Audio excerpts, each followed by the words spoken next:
The following opinions are solely those of BoatTEST.com and its test captain. Hi, I'm Steve for BoatTEST.com, and today we're going to conduct a sea trial and performance evaluation on the new Prestige 420 Fly.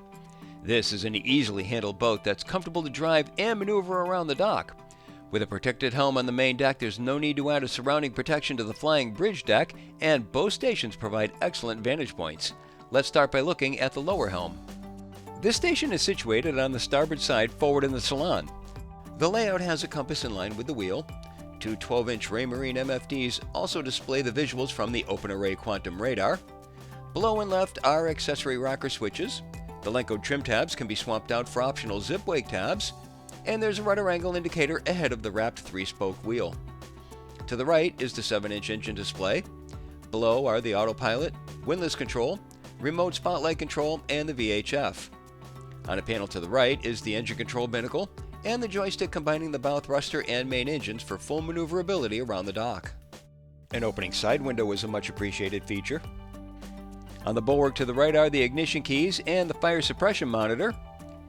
The helm bench seat is 27 inches wide and hinges forward to reveal storage. There's a cabinet in the base below. An angled footrest for the helmsman is below the wheel. The windshield consists of two panels, each 48 inches wide by 32 inches high, and each has its own pantograph wiper with integrated washer system attached below. Above the windshield is a 6-inch brow. A Marinco searchlight, which is motorized to swivel and tilts, sits above the brow over the windshield. The flying bridge console is situated forward and to port. It has a 12-inch Raymarine multifunction display flanked by tachometers for the engines. The pedestal for the wheel has a much appreciated rudder angle indicator. To the left of the wheel are the rocker-style accessory switches, trim tab controls, and a VHF radio. Above the wheel and directly in the helmsman's line of sight is the magnetic compass. To the right of the fixed and wrapped 3-spoked wheel are the throttle and shift binnacle and the joystick for the bow thruster. A clear acrylic-covered cubby and grab handle are on the far right of the helm console. Above these are an autopilot control and speaker. The helm chair is a bucket seat with a bolster on a pedestal. An angled footrest with teak finish is just in front. The Flybridge has a hardtop 6 feet 3 inches above the deck. The forward edge has two stanchions with cross bracing centered on the front of the Flybridge. An acrylic windscreen wraps around the forward edge of the Flybridge in front of the helm, and this is backed by a stainless steel railing. None of this posed any visibility problem, especially with the offset helm. The galvanized plow-style Delta anchor with swivel sits on a roller above the deck leading to a Lumar windlass. The anchor is flanked by roller chocks with cleats immediately behind. There's a safety cable to lock the anchor in place. An in-deck line and fender locker is to port.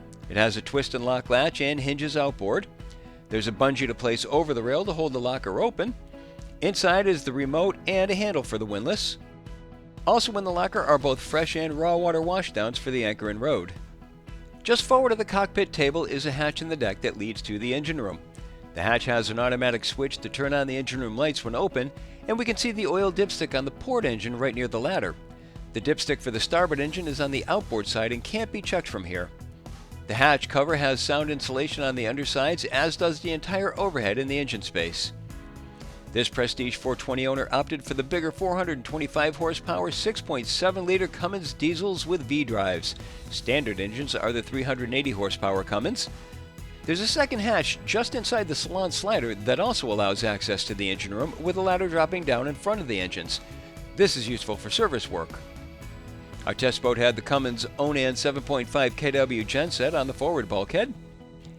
Everything here is double clamped as it should be, including the through hulls, which are located between the engines, and the sea strainers just behind on the aft bulkhead. Ladders in both hatches are removable to provide a bit more room to move around, and there are access panels on the aft bulkhead that lead into the storage space fronting the swim platform. Combining the reliability of diesel power with straight shaft running gear and a bow thruster and a joystick control for maneuvering make things easy as we pull out. The stick controls engine thrust, while the variable power bow thruster is controlled by buttons at the base. The thruster has plenty of power to get us through these tight spots. Once away, we do have some swell here in the river on our way out. Turning 180 degrees at cruising speed takes 15 seconds to accomplish.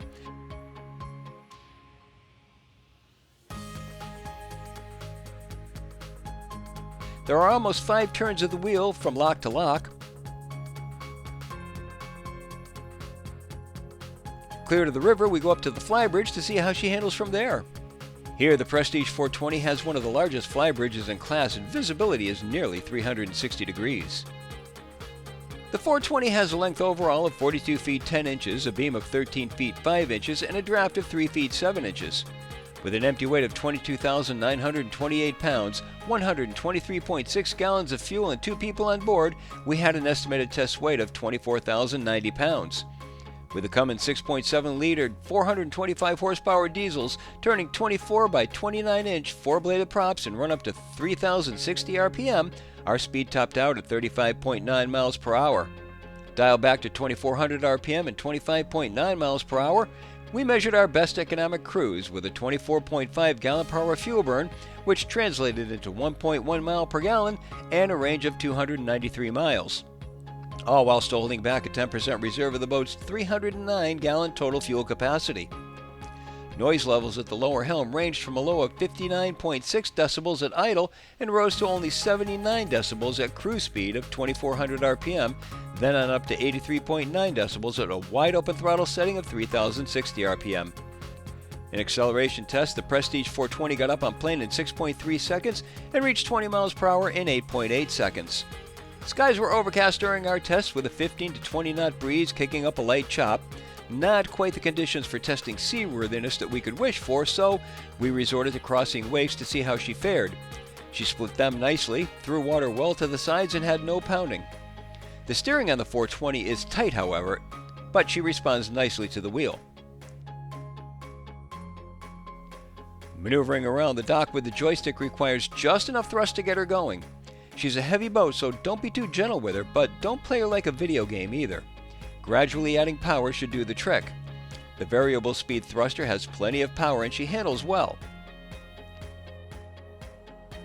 The 420 also has an aft docking station on the starboard side with a joystick hidden behind a panel. The sightlines here were good, but we did not actually test docking from this position. Overall, the 420 is a joy to drive, and she's so easy to maneuver that anyone with experience on a boat could handle her with ease. She responds well to control inputs, and that makes her a breeze around the dock. She's also comfortable to entertain guests, and her overnight accommodations are more than inviting, but that's another video, be sure to look for it. For now, that's my sea trial and performance evaluation of the 420 Fly from Prestige. For BoatTEST.com, I'm Captain Steve. We'll see you on the water.